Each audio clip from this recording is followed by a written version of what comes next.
keeping my fingers crossed and praying. I hope nothing happens to them, both of them.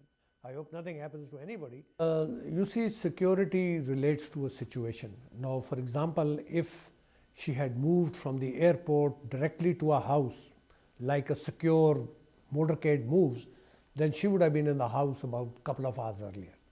But she's a political leader. She was working the crowds, and her cavalcade was moving almost at less than a snail's pace. So, that creates problems. And then she has to work the crowds. So they have to allow people to come close and yet protect her. So it is sometimes impossible to do that. I think a lot of security measures were taken, even for our president.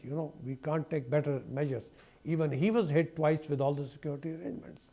So these are hazards of leadership in our area. But particularly when people for years, who friends, those will be very childish and ridiculous if anybody draws such an assumption that the government was behind it. I think the government was the biggest facilitator. They had provided phenomenal amount of security.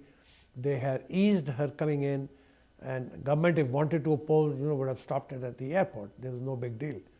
But the government was facilitating. The government wants democracy to flourish. Musharraf wants democracy to flourish.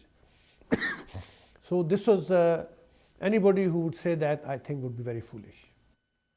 So your heart goes out and you hope that, it's not them, their families. This is not the first time this happened.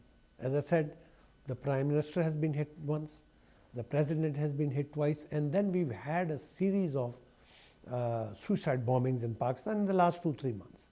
So this is one of those events. We have to take it in our stride. We will continue with our movement, with our political movement and moving towards democracy. And I don't think this will cause chaos. I think not so. With the people who have died, it's very unfortunate.